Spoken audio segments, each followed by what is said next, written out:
All right. Welcome to the Triple Coverage Podcast, powered by the Suplex Dinner Club. We are back. We are sorry we left you. Due to the hurricane, we had a little bit of technical difficulties, but we are back. It is the end of week 4. It's Monday. It's 2 games on, but we want to talk about everything that transpired this week, what happened with our teams, NFL news, injuries, and where in the hell is Davante Adams headed to? Before we get to that, I want to go ahead and pass the rock off to my guy, Zach. Introduce yourself. What's going on, guys? Sorry I missed out the other week. We were lucky enough to have our boss man, Adrian, step in for me. Glad to be back. Glad to be talking football. Mr. Eric, how you feeling after that big Saturday, sir? Oh boy, let me just give a quick roll tide for that. I know this is an NFL podcast, but hot damn, boys, what a fucking game! Man, it was a thriller, man. It was man. thriller indeed. Absolutely. One of the most exciting games. You can see the future NFL stars. Right, they popped right out on the screen. So definitely salute to Alabama. Adrian, please don't edit that part out. Thank you. We'd like to keep that footage. And salute to Adrian, a huge Georgia Bulldog fan. They almost had it. They came close. And remember, I talked about it on the pod. I love defensive back. Defensive back came through and broke Georgia heart. Shout out to Brown. He's a SoCal kid. I don't know why he's not at USC, but shout out to him anyways. So, Zach, we're going to get it started. It's week 4. Week 4 is ending right now. Talk to me. What'd you do with your lineup, and what are your records for this week? Are your games closed up, or are you still waiting on a couple players? I still got a couple things going on tonight to kind of solidify a couple of leagues. I think the biggest thing I want to touch on is just how you thought this is where it happens, right? The draft kind of comes in and it tricks your brain into thinking, oh man, I got the best wide receiver room, or I got the best tight end room in the league. Like, I'm not getting touched. And then, Right. nothing out of a guy like Mark Andrews that you waste like a 3rd round, 4th round pick on. The man's got 9 fantasy points in 4 weeks. So you're just like, okay, where do I go from here? So that's really when you got to start pressing the waiver wire and looking for the backup. Clearly, Baltimore is one of those teams that's just not going to use their tight ends, I guess, because Likely didn't do that well either. Yeah. He had like 3.4 points or something like that. So I guess it's just an all-run game for Baltimore nowadays. But you got to check that waiver. A lot of injuries in the tight end room, a lot of injuries in the wide receiver room. Just got to make those little minor adjustments. Just play by matchups, guys. We're going to start talking about those a little more heavily, leaning in towards when the bye weeks start. Just matchup-based plays, like just who to look for on the waiver and how to look for them. So just keep your eyes and ears open for those pods, because those are coming. And not only that, before we move on to Eric, Zach, we can say this. It's been a down year for tight ends, okay? Now, Andrew only having, was it 9 points through 4 games? 9.4 points in 4 games. In 4 games? Mm-hmm. It's terrible, but it's just terrible all across the board. Hopefully it picks up, because I know a lot of leagues are going to be looking to eliminate that tight end spot possibly next year if things keep trending in this direction. And like you said, with Baltimore run game, you're lucky if the tight end will get 2-3 passes out of the game. Typically, we see it. They'll run Derek, they'll run Justice Hill, they'll run Lamar, and then they might shoot Bateman a pass. They may shoot a pass to Aguilar. And that's it. Maybe a tight end might get a couple catches out of that series. But Eric, talk to us. Week 4, where are you at? What is those lineups looking like? More importantly, what's your record so far? And are you waiting on players to go in and finish tonight? So I'm 2-0 heading into 3-0 right now. 2 of them are pretty much finals. I'm winning by like 12 in one league, and I've got 2 players still going. He doesn't have any, so that's a dub. And then in another league, I'm winning by 40, and I still have a player left to go, so that's a dub. But the other league, I'm only up 32 with no players left. and he's got DK and Amon-Ra. So Whew, that's a close one. it's going. I'm still projected. The projected final is 168 to 156. Fingers crossed that it stays that way because I want to go 3-0 after going 0-3 last week. Oh yeah, good Yeah. turnaround. Yeah. Oh yeah. Oh yeah. Oh yeah. Because in most of these leagues, I'm 2-1. So because of that, week 3 was just bad because I was still trying to play the waiver wire. Quarterbacks were dead. Jameson Williams didn't do anything. It was just a rough week for me last week. But in terms of tight ends in 2 of my leagues, I have Travis Kelce, and finally that man got some touches. It just took wide receiver 1 tearing his ACL to get him. He's 9 targets, 7 catches, 89 yards. Yeah, that's the stat line for Kelce. Yep. Yeah, I mean that 89. That sounds for more my like girl. Travis. Yeah, that sounds more like Travis. Yeah. God, this shit is so scripted, isn't it? Ever since you just said, like you said, I know, right? I cut it in my head. I was like, oh, that shit's so scripted, dude. 89 yards for my girl. But no, and then in the other league, I got Brock Bowers, and I've got feelers out for people ready to give up on the tight end position because one of my friends was like, I'm about to drop Kyle Pitts, and I'm like, hey, before you drop him, let's talk. Yeah, 100%. I'll give you a third round. How about you, Brad? What you got going on? You close to sweeping? So I'm close to a sweep. First off, I want to say Kyle Pitts is disappointing thus far this year. I really thought he was going to pick it up with Kirk Cousins in the lineup. I really thought that Bijan and Drake London was going to be out the gate 20-point games. I'm just going to assume that Atlanta offense is just moving slow and it will come along by midseason. It is week 4, so you're starting to separate yourself from the pack. Last week, after starting 0-2 in multiple leagues, I started picking up some victories. I won 2 of my matchups in 2 leagues I'm in, and then I actually had a tie last week. So I had Pratt, linebacker, as my individual defensive player from Cincinnati. He actually had a tackle that put me over 1 point, and then they took the tackle back, and it tied us out. Cincinnati defense last week against Washington Redskins was absolutely abysmal, considering they went into Kansas City or played Kansas City and played really well against that offense at the time when they had Worthy, they had Rashee Rice, they had Travis Kelce, yet they couldn't figure out Jaden Daniels. So on to this week. Before I go ahead and tell the viewers how I did, I want to talk about a trade. So as you guys know, I hit you guys up frantically. I got an offer. Jordan Love, Stephon Diggs, Saquon Barkley. I traded away Patrick Mahomes, Travis Kelce, Davante Adams, and Amari Cooper. For me, it was a great trade thus far. As you guys seen, Love tore it up last night. In Yahoo, if anyone has Yahoo, he got a 51-point advantage. I don't know if that's how our league pointed out or how the points are, but he got 51 points.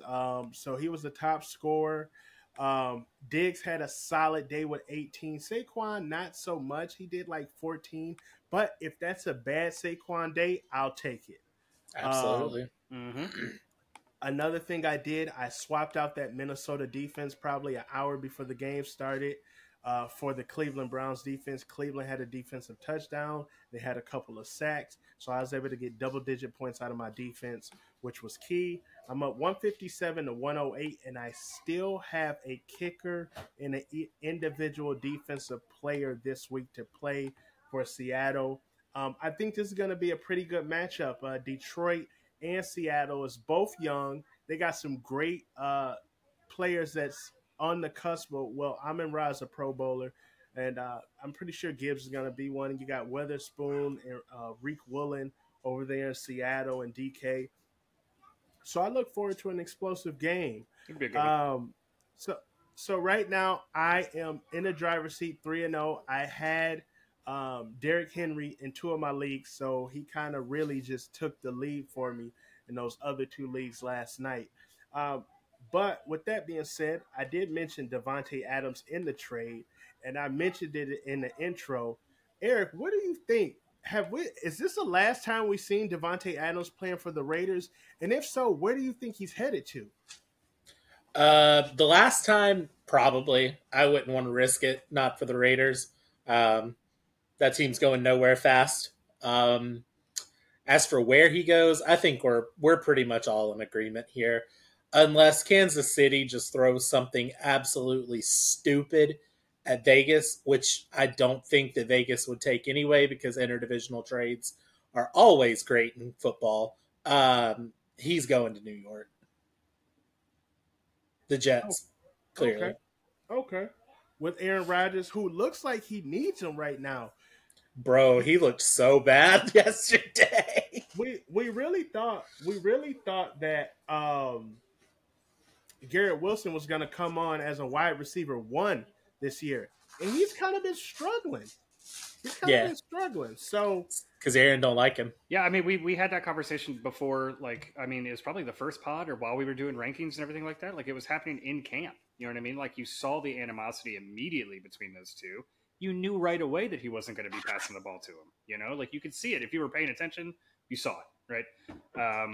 I think a lot of it is going to be he's looking for people that he's got a connection with and has had a connection with. Lazard is looking like the wide receiver 1 on that team. You bring in Davante, it's over with. It's over with. I mean, that connection is just going to reignite itself. It's going to be instantaneous, and we're going to see a lot of fantasy points from Rodgers and Davante Adams. But I agree. I think he goes to the Jets unless Kansas City makes that big offer. Again, interdivisional trades don't really pan out that well, but I think Kansas City is hurting bad enough with Hollywood Brown, Rashee Rice, both on IR, both for the season. All they have is the rookie and an aging tight end at Travis Kelce. That's not good. Pacheco is gone. You know what I mean? Like they're hurting pretty hard. They have the ability to make that offer. Now, will they? Probably not. Especially Go ahead. Yeah. No. I was just going to say, especially with Kareem Hunt as your running back now. Yeah. I think if yeah, go ahead. I said if they don't end up going to get somebody like Davante Adams, I know Amari Cooper is probably on the trade block for Cleveland. I think that they'll just go ahead and use Judy as their wide receiver 1 until they can find a better draft pick. I think it's time to get Amari out of there anyway. I think that would be a really good, solid wide receiver 1 for Kansas City and Patrick Mahomes. But again, they're going to have to throw something at somebody, and I don't even know if they have it, to be completely honest. Their draft stock is so bad because they're such a good team. Like, they don't have good picks to give. So let me ask you this. Any chance Buffalo gets in the mix for Davante Adams? They played Baltimore last night, and their receiving corps is sorry in Buffalo. I mean, I could see it. I've heard that there might be rumblings of Buffalo, but and think about it. On offense, who are they paying outside of Josh Allen? That's a good point. Yeah, that's fair. I'm not saying they don't have the cap or the money. I just think that they're okay with what they got. Their weapons are just good enough to get them in one. They're not worried about getting blown out by Baltimore. Baltimore's a great team. You know, Baltimore was one of those faulty teams that started 0-2 because of how they looked in their schedule, right? Buffalo's not worried about losing that game to Baltimore. They have 2 games coming up that they're going to easily win. Being 5-1 is solid. You know what I mean? And that's with guys like Shakir and Coleman. Let Coleman get comfortable. Let Coleman learn the plays a little more. Let him get familiar with the route running. You know what I mean? He's going to be a star. And you can see that Allen's looking for great catches last night. Yeah. And Allen's looking his way. Yeah. You know what I mean? Like, he's constantly looking for him. That's his first initial check is for Coleman. So, I mean, I think they'll be okay. I don't think they're going to make any big moves during the season. I think they'll wait till after season and see who hits free agency. Lastly, I heard Jerry Jones is twiddling his thumbs looking to see how he can make it happen. Any possibility that Davante Adams becomes a Cowboy? No, Not a chance. not even close. No, their only piece that they're missing is a running back. Go get that. Go find that. Yep. Because Davante is not going to play 2 to CD Lamb. Absolutely not. My thing would be this: Davante Adams on the move and Amari Cooper on the move is going to have tremendous ramifications for the NFL in general. You're talking about 2 guys that can put a team over the hump immediately. Immediately turn a franchise around. So we're going to stay tuned on that, man. Any chance you think Kansas City would give away or try to trade away Kelsey to make the Adams thing happen? Or no, they're keeping Kelsey? Yeah, that man. And I wouldn't want Kelsey for Adams. Yeah, you wouldn't want Kelsey for Adams? Nah, man, they're both aging. Davante's a little younger. Davante has the better skill set. Yeah, no, not a chance. Yeah. And plus, they just got. And you've also why would they? Exactly. Yeah, not a chance. That's fair. Yeah, that's true. And they got Michael Mayers. I had to put my thinking cap. I wasn't thinking on that one. So we did. Now listen, we talked about Kansas City. Let's stay right there in Kansas City. Huge blow yesterday. Rashee Rice is out for the season. The leading pass catcher in Kansas City. He looked so good in these first 4 games. Hollywood Brown is already out for the season potentially. Pacheco is out for 8 weeks. Injury bugs. Not only that, our guy, Eric, look, we got a serious bet going on here. Anthony Richardson, after putting up a stinker, is possibly injured. So he's going to have to come back and drop some dimes if he care about us, Eric, because we cannot lose this bet. I've already got the coup jersey. Ordered. Fuck it. It's the Flacco show, boys. Let's go. So you guys talk to me. Zach, what are you guys thinking? Injury bugs. What's the biggest blow, and how is it affecting these teams? Are we going to see some shuffling around, or what do you think? I think it's interesting because normally it doesn't happen until like mid, kind of. And we're seeing it very early on. Hit a lot of people. It's going to be fun to watch what the coaches do, what the front offices do when it comes to doing trades before deadline, looking at that waiver, picking up players that haven't played in a while and trying to fit them into the practice squads to call them up. It's going to be really, really interesting to watch and see what kind of happens. I do think Kansas City has to make a big move quickly. I don't think they have a lot of options. I think they have to make something happen because Pat's just going to crumble. Like he's got nobody. Juju is his wide receiver 1. That's horrifying. Yeah. That's not good. Whoa, not too much. Fight on, Juju. He's been fighting real hard to stay on a team. So Kansas City, Kansas City gave him another opportunity, and now he's. It's the ball's in his court. To be completely honest, so we'll see what happens. Yeah. But I know that I'd be thoroughly disappointed if my wide receiver room was a rookie that could run a 4.140 and Juju Smith-Schuster. That would be pretty scary. Steele fumbling every time he gets a hold of the ball. You know what I mean? Like, oh my gosh, that's hurting them pretty hard. You know what I mean? I'm worried about Kansas City. I know that their schedule isn't that easy the next few coming games, so they gotta really start making some moves happen quickly.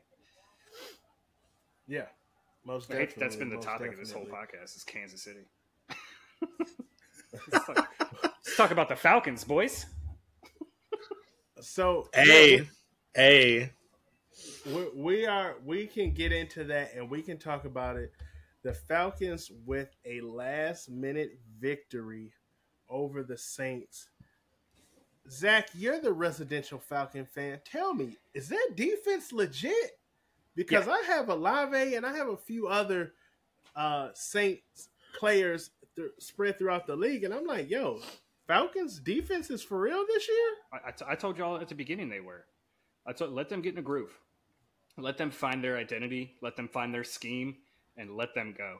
we signed too many good players for it to not be a good defense. I started Atlanta and San Francisco in every single one of my leagues this week. And collectively, Atlanta got me 20, San Francisco got me 26 in every single league that I played. The defense is legit, right? It's not just a rival that we played. It's not just because we were at home. It's because we have lockdown corners, we have great fucking safety coverage, and we have an amazing line thanks to fucking Judon. Judon, I'll tell you what, man, I had to go back and watch tape of Judon when he played for New England because I didn't really know how like good he was. And when I watched that, Judon's and then I watched the game yesterday, and I was like, "Oh my god! Like this guy is for real." Like I was so upset that we got rid of Calais Campbell and sent him to Miami. I was like, "Oh, what are we gonna do with our line?" Judon, please, every day of the week, every single day of the week. That guy is a machine, Yeah, no, definitely, and he makes the defensive line looks tremendously different. You got to remember, Atlanta didn't score an offensive touchdown yesterday, did they? Or did they score one? Because I know they had a defense, special teams.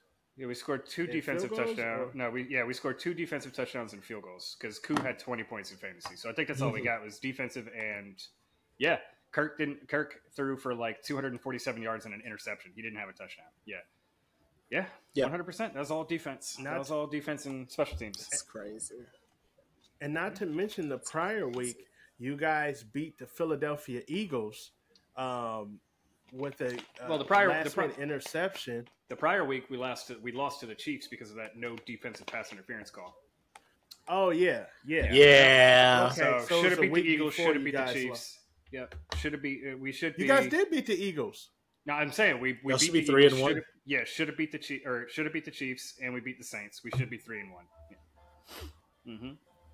But that's not what the script says. I gotta go back and see because I'm trying to think if I called that Eagles Falcons game. Maybe I didn't. You definitely did. Remember calling. I remember saying we were going to beat Pitt, and then we were going to travel to Philly and lose, and then come home to Kansas City and lose. So I was wrong. You said that there is always an opportunity, and that you said that Atlanta could pull it off. Don't be surprised if they pull it off in Philly. And they did, which was awesome. That was really cool. That last minute and 40 seconds gave me a heart attack, but we ended up pulling it out. and I'm just waiting for Bijan to start his roll of 20-point games back to back. It looks like Algier is cutting into his carries. Is it just me? We're running with hot hand. We're definitely running with the hot hand. We're just seeing whoever can get us the bulk is who we're going to ride with until they're tired, right? And then we'll just switch off, which is not what we need to be doing. We need to be force-feeding Bijan Robinson. Force him to look for cuts, force him to look for holes, right? He's not really having to do that because we have Algier, which is not good, right? But the good news is that Bijan is in every pass play. He's on 91% of snaps. He's playing the game. He's our RB1. You know, there's no doubt or comparison with that. He makes that offense move.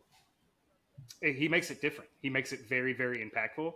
He forces defenses to like, okay, Bijan's in, which opens up lanes for receivers and tight ends. So we thought, but I still can't tell if it's a Kirk thing, if it's a play call thing, or if it's just Drake's not that good, or Pitts wasn't who we thought he was. You know what I mean? It's only week 4. We still got some time before we figure out our actual like chemistry and everything like that. So hopefully we pick it up and get on a roll here soon.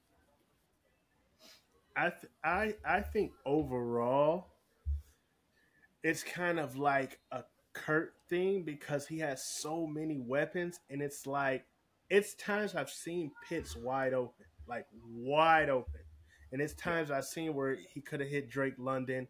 But, he hit Darnell Mooney, and not that it was a bad pass or anything, but it's just like he's not really going through his progressions like that.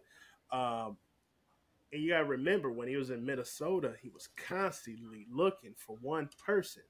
So I think Atlanta may potentially end up being a high-powered offense by week 8, and we're like, yo, Atlanta is rocking and rolling in every single facet. So to talk about some absolutely terrible news, Eric, me and you are the residential New England Patriots fans, And what the fuck are we doing? We came on here and boldly said we were gonna win 11 games, but we did prefix and say, hey, either we're gonna win a bunch or we're gonna lose. It's not gonna be no in between with us. And right now, there's no in between.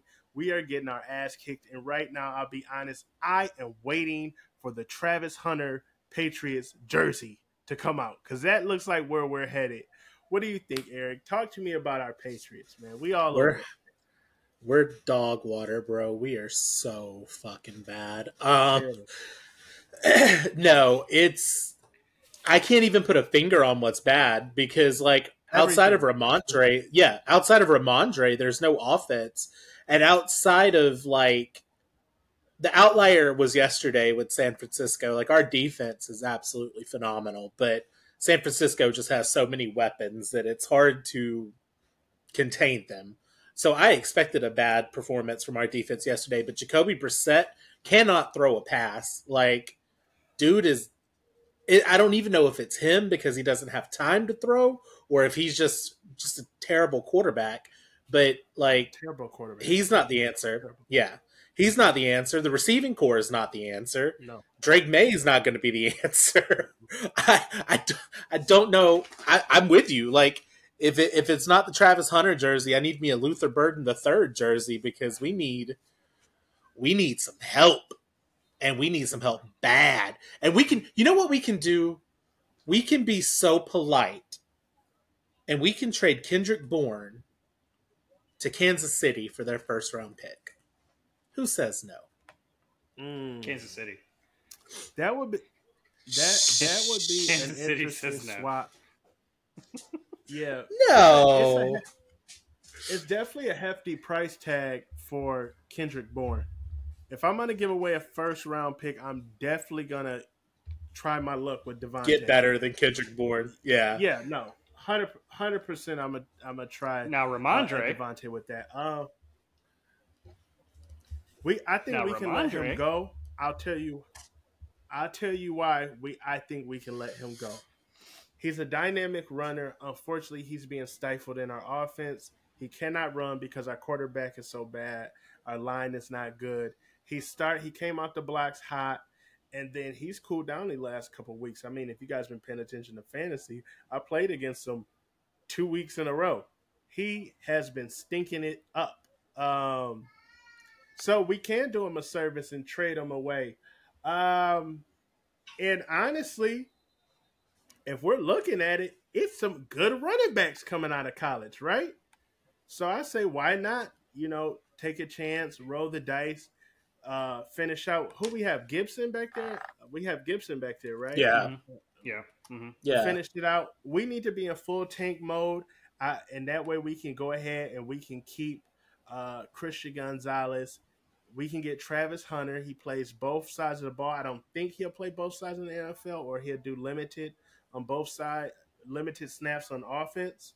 I don't think you can, right? Yeah, I'm just waiting on my try. Huh? He's already said he wants to do both ways. Yeah, but I don't think NFL allows it. I think they've had that rule in place for a long time where players, since Dion, you can't play both. Really? Yeah. Interesting. Mm-hmm. I did not. I mean, I'll have to double that. check. I'll have to do some research. Know. But yeah, since Prime, you haven't been able to do it. They were like, and you know what? Like looking at the free agent class too. Like if that's the route that we would go is trading Mondre. Najee Harris is a free agent next year. I'd take a chance on him for cheap. And then clearly T. Higgins is the guy that I'm looking for in free agency next year.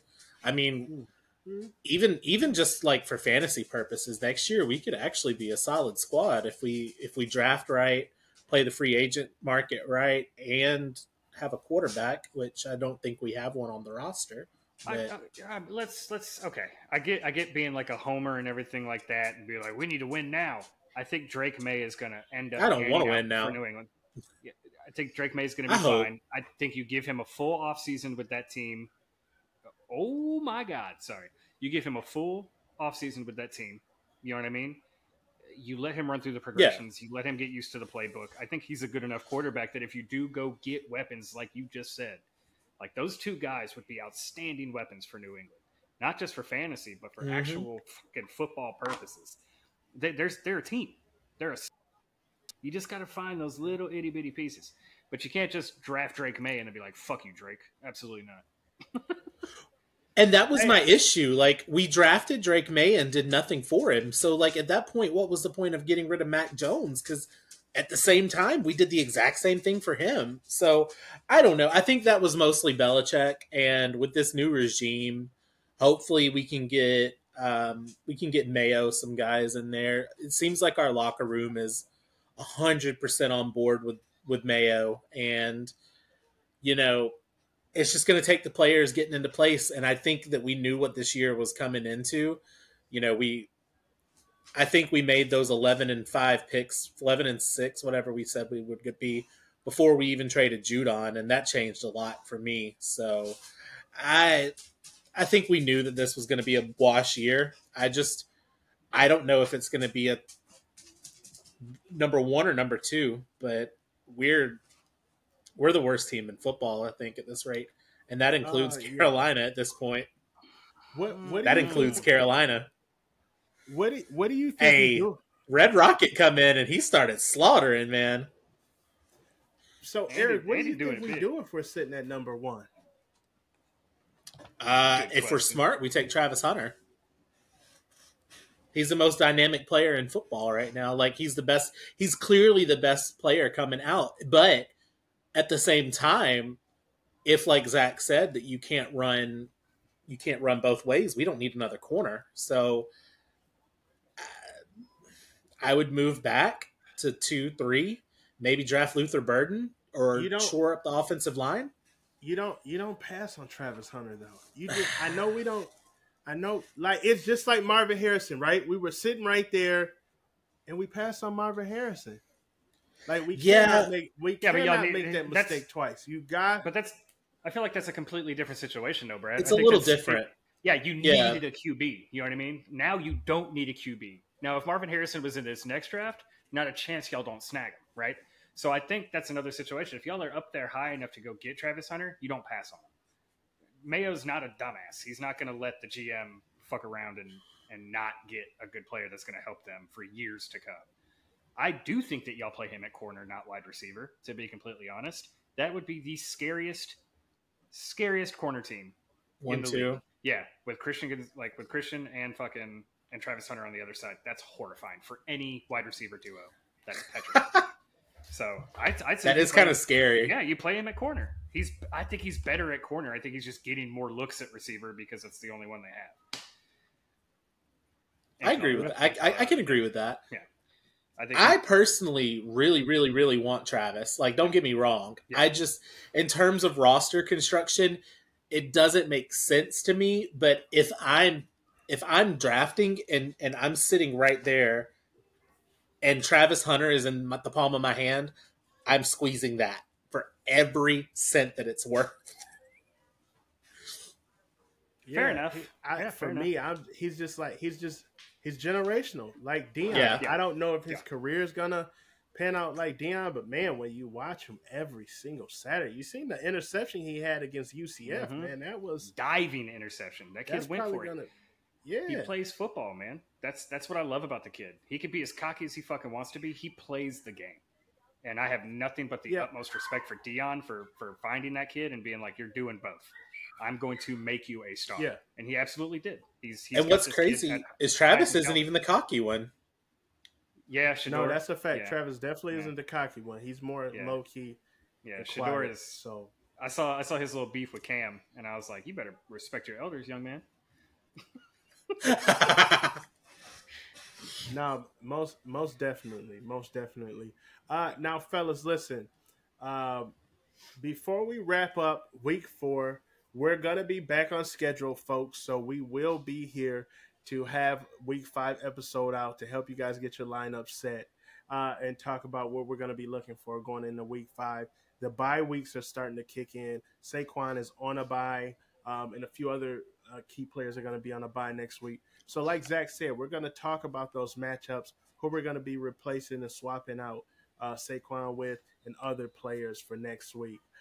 Before we do get out of here, we do want to thank you guys again for watching. It is a triple coverage fantasy podcast powered by Suplex Dinner Club. Eric, you want to drop the socials, the Twitter? We're still For trying sure, to for figure out sure. Twitch and Instagram as well. We got Twitch figured out. I had to play around with it a little bit, but we got it figured out.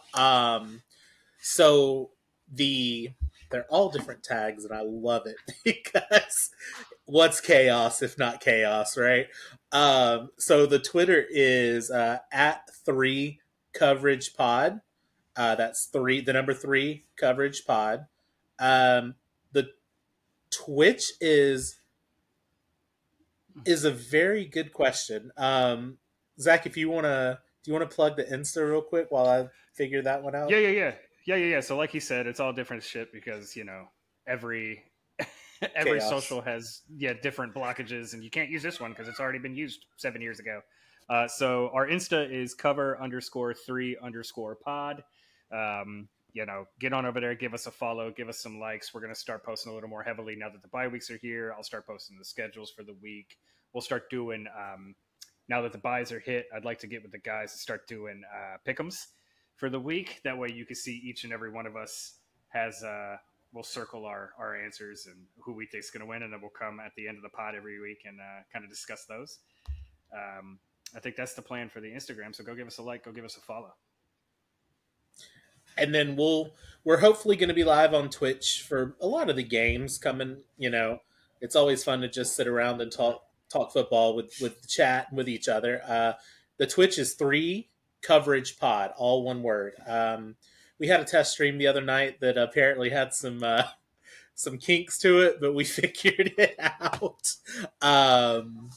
But yeah, no, give us a follow on the Twitter and the Twitch and the Instas. We'd love to have you. We'd love to talk sports with you guys. We love to just chat. Like, it's just a lot of fun. Football is a lot of fun to talk. Yeah, man. Oh, yeah, for sure. 100%. College, NFL, it is on and cracking this year. So I'm super excited in terms of what's to come. And again, once season over, we're not stopping because we're going to be talking draft and getting ready for our dynasty leagues as well as the upcoming season and keepers. So again, we want to thank you guys. Triple Coverage Podcast powered by the Suplex Dinner Club. We are out on this Monday night. Enjoy both games. Peace. Peace.